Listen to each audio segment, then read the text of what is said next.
Okay, let's dive in. When you think about Seoul, what first pops into your head?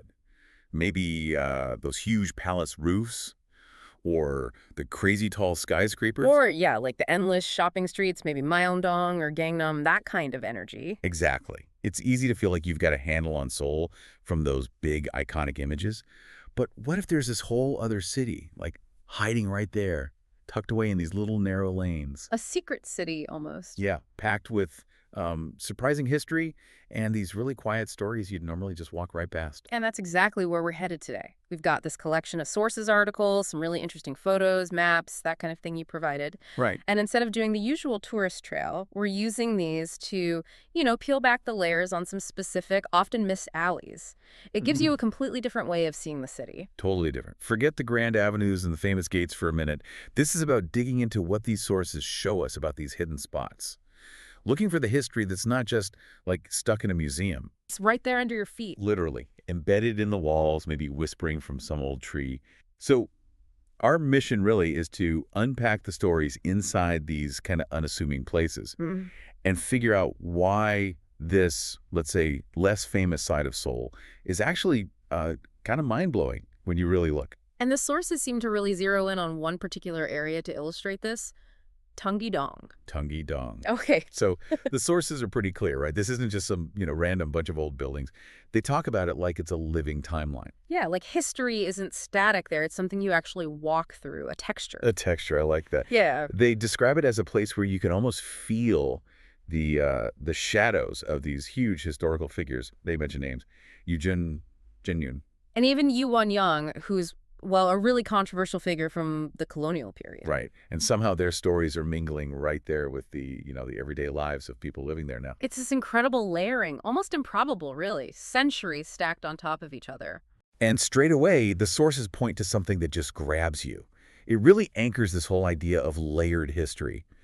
They talk about a specific spot in Tunggi-dong, where back in the Japanese colonial era, this guy, Yi Won-young, had this massive, totally out-of-place Western-style mansion built. Ah, yes, the Baekseok Sunjang, I think the sources call it. And they really emphasize the scale of it, the style. Yeah. They make a point that a building like that, this sprawling Western manor, Jang, kind of implies a big estate, would have been just unthinkable, almost alien in the traditional Joseon landscape before it. So it wasn't just a house. No, it was like this loud physical statement, stamping a new and frankly unwelcome power onto the city map. Wow. But here's where it gets kind of poignant, especially with the photos and the sources.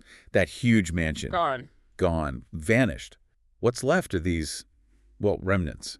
The sources focus on these physical traces, like these incredibly solid stone pillars Almost defiant, yeah. and bits of the original brick entrance walls. And it's fascinating how the sources describe them. They're not, roped off in a museum. They're just there. Just part of the street. Quiet. People probably walk by every day and don't even notice. The sources call them silent witnesses, just standing there under this old locust tree, the Baekseok tree they call it, which somehow survived right alongside them. And that contrast is just jarring, isn't it? Mm. You see these heavy stone pillars hinting at this massive, ambitious building. Yeah, the grandeur. And now they're just sort of blending into the modern street. Yeah. It makes you really think about how much history just disappeared. It gets paved over. Literally paved over. The sources actually mention this stream, the Okryudong Tian. It used to flow right through here. Now is buried under asphalt. Yeah. Gone. It's history hidden in plain sight, or sometimes history you're literally walking on without a clue. Which totally challenges our idea of what a historical site even is, right? It's not always a perfect building. Not at all. It can be these ghosts, these absences, things built over. Speaking of things built over, or maybe layered on top of, let's shift from that ghost mansion to the actual, fabric of the alleys today. The sources talk about a really interesting mix of architecture here. Oh, yeah. It's definitely not just one style. It's a real blend. Not just old haneks, the traditional Korean houses. Well, those are there for sure. But the sources point out something really specific and kind of cool.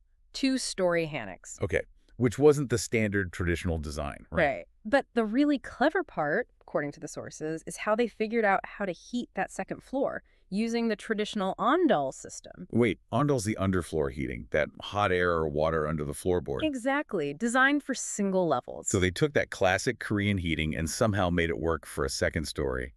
in a house maybe influenced by Western shapes. That's wow. It's brilliant. The sources suggest it really reflects that time of rapid change. People still wanted the comfort of Andal, but building styles were shifting. Western influence, new needs. So the buildings themselves are like physical records of that negotiation. Tradition meets modernity. Tangible artifacts, yeah. And the sources hint that these alleys aren't just like frozen in time, they're being rediscovered now. There's this mention of a resurgence, maybe driven by, the sources playfully call them Seoul Alley hipsters. Finding them on Instagram or something? Probably. It's like this whole new layer of life and interest getting woven into this already complicated history. It shows these places are still alive, still changing, still soaking up new meanings. And definitely dynamic. Okay, so you've got Seoul history, the colonial upheaval, this amazing architectural innovation, and now a new generation finding it cool. It's intensely layered. Let's get specific. What are some of the actual spots the sources highlight? Well, they help us get oriented by saying this area is pretty close to Gyeongbokgung Palace, the main one. Right, the big tourist draw. But they immediately say, look, walking these alleys is a totally different feel than the palace grounds. The palace's grand official history, these alleys are. Small scale, everyday history. Granular, yeah. And they point to specific things, like that besa tree stump we mentioned. The silent witness. Okay. The sources place it near where the Tongyang Securities Company used to be. And there's this really almost poetic note about how the tree finally withered after standing there through so much. So natural history mixed with human history. Exactly. And right near that stump, the sources point out some old red brick buildings identified as employee housing for Tongyang Securities. Okay, corporate housing. But here's one of those amazing juxtapositions. One of those exact buildings now houses an independent bookstore. Oh, cool. And get this, the sources specifically say it's operated by writer Han Kang, who shines with the Nobel Prize in Literature. Wait, the Han Kang, Yeah. Nobel laureate, Yeah. runs a bookstore in old corporate housing. And this quiet alley that used to be dominated by Yi Wan-young's mansion. Yep. Yeah. That's the kind of wild, unexpected layering you just don't find on a tourist map. That's incredible. It really is. It shows how history, business, high culture, it all just exists side by side in these quiet spots.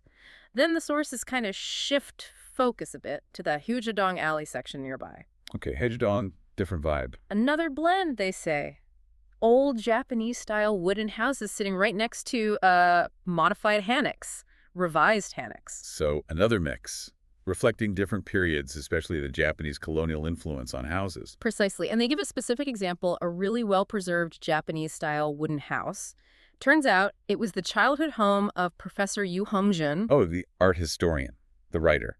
I know his work. That's the one. The sources hold up this house as like representative of that architectural mix and also the personal histories these places hold. It's not famous because it's grand, but because it's a real piece of a specific time, a specific family's life. It makes the history feel more real, doesn't it? Wow. Not just dates and styles, but someone's actual childhood home. Definitely grounds it. And the sources add another layer. They mentioned the old train line that used to run near there. The train line in Yeah. those little alleys. Apparently.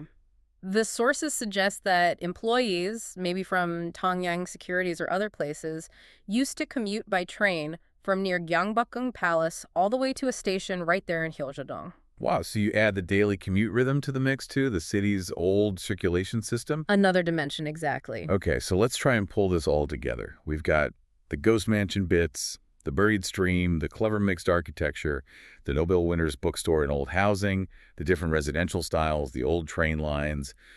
What's the big takeaway here? What are the sources really trying to show us? I think what they demonstrate is that walking these alleys, it isn't just sightseeing. It's not just ticking off facts. It's more like experiencing this intersection where big dramatic history, the colonial stuff, powerful figures, huge changes, meets the really rich texture of just everyday life. People's homes, how they got to work, the small shops. Exactly. The ground they walked on. These places are like physical documents. They hold stories in their actual form. Like the solid pillar that outlasted the mansion, or the clever house design, or where Han Kang chose to set up shop. Yeah. And the sources use that great metaphor. The time travel one. Yeah, time travel. Not with a machine, but just by being there. By observing the layers, seeing the past and present right next to each other, sometimes clashing, sometimes blended together. And this is why it matters, right? For you, listening, these hidden alleys, explored like this, they show you a deeper soul. more complex, maybe more authentic than just the famous spots. Definitely. It's about spotting the extraordinary details hiding in what looks ordinary. It just completely flips the script on the idea that all important history is, like, clearly marked or easy to find. Yeah. So many stories are just tucked away, waiting for someone to notice. It really invites you to just slow down, to really look and see the city not just as places to go, but as this living thing with a long memory. Where the past isn't really past. It's right there if you know how to look. Absolutely. So, maybe here's something to think about. Based on what we've uncovered in Seoul's Hidden Corners today, how many other quiet histories, how many amazing untold stories are maybe tucked away in the everyday streets of cities everywhere? Maybe even, just around your corner. Yeah, take a closer look at your own neighborhood sometime. Go for a walk with that mindset. You might be really surprised by the echoes you find when you do your own deep dive right where you live.